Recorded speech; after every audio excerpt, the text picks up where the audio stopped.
Mike. Let's get to your top 5 players at the quarterback, running back, and wide receiver positions. Let's start with the signal callers, your top 5 QBs for Week 4 in the NFL. QBs, a lot of the usual suspects. Josh Allen coming off that huge Week 3 game.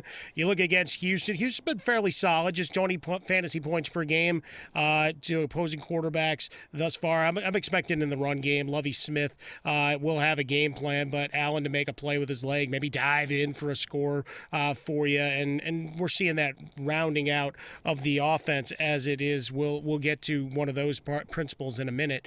Patrick Mahomes against Philly. Philly 9th best against quarterbacks, but we've seen the Chiefs. They're going to need to score points, which means they're going to keep winging the ball. This is one of your higher over-unders of the week, Dan. We'll probably spotlight a few more players along the way. Justin Herbert, number 3, going up against the Las Vegas Raiders. They're 12th best in the game, but love what Herbert and company are doing. Get a clean pocket behind that O-line, and Eckler out of the backfield as a receiver has been fantastic. 15 catches the last 2 weeks. We'll spotlight him again in a second. But Mike Williams, you and I have talked about him a lot. Dan, he's just been magnificent thus far opposite Keenan Allen. Expect more of that this week. The aforementioned Tom Brady up against New England.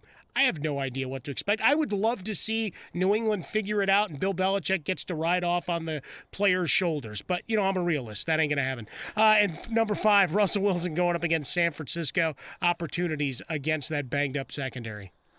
I will say it right here. 4 touchdown passes for Tom Brady Sunday night in New England. There you go. A nice 4-pack.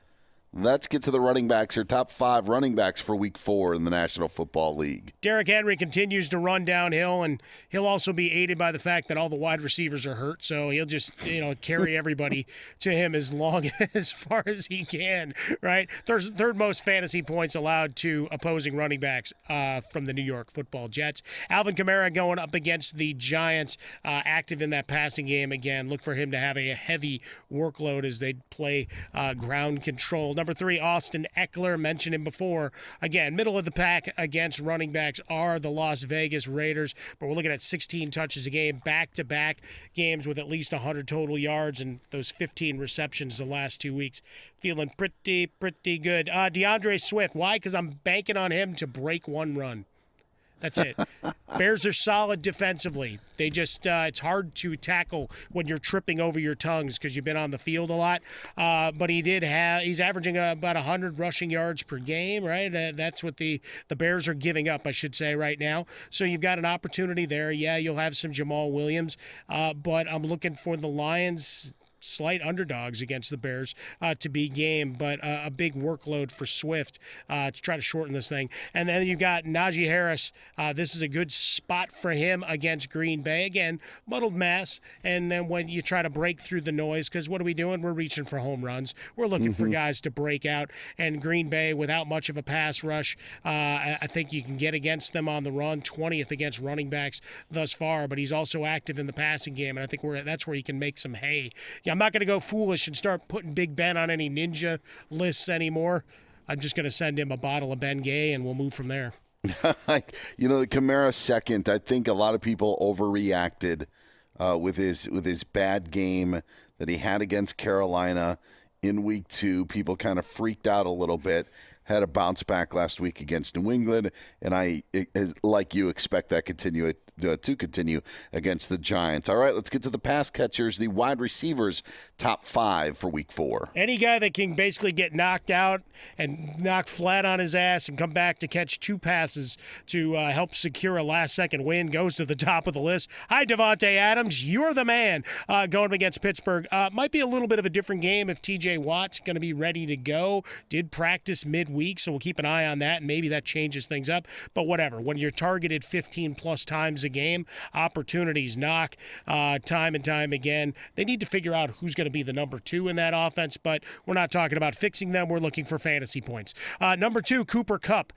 did you ever think we'd be talking about top 5 and saying, you know what, he's top 5 until he's deposed? 25 catches on 33 targets, 367 yards already. Another game, Dan, as we talk about point totals, you look at the over-under on this one into the mid-50s again. Number 3, Stephon Diggs going up against Houston again. Opportunity and that connection, and add a little bit of the ground game starting to find its way with Zach Moss. Not world-beating, but at least a little bit of balance. Tyreek Hill, we keep waiting for him to bounce back. He's in your top 5. Why? Because it only takes one play, right?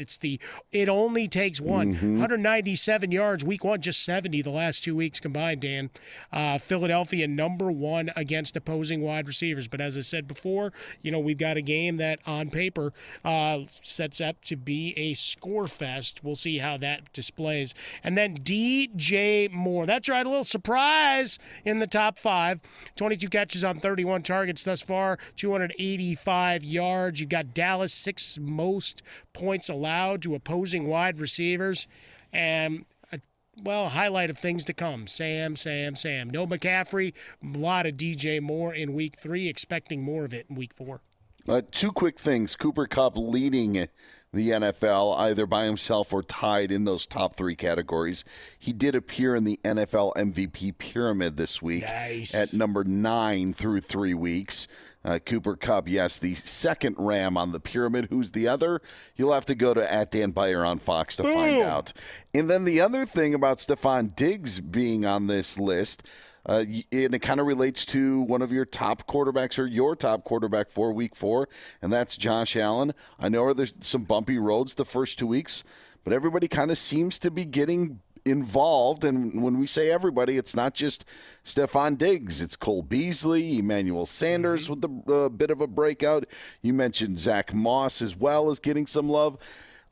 Buffalo's balance is not good news for the rest of the AFC. So that was a good sight to see. But Stephon Diggs, once again, the big target for Josh Allen. And against the Washington defense that a lot of people are just scratching their heads with what's going on, seems like a smart play. Yeah, I don't know how many shots you saw of the videos that were making the rounds from the All-22 type video, Dan, of – when we had Tyler Boyd talking about the Steelers quitting, a lot of folks wondering about that Washington front as well. Sure. So you've got that. The other part, I think, just to extrapolate, is week 1 was preseason. I mean, not that it was, because it all counted, right? We got fantasy points for it, whatever, but none of these guys played. They practiced together. Maybe they had a couple of workouts against other teams, but they're now just starting to figure each other out and what they're going to be. And hopefully you've been able to benefit in your fantasy leagues, your guillotine leagues, whatever you're doing.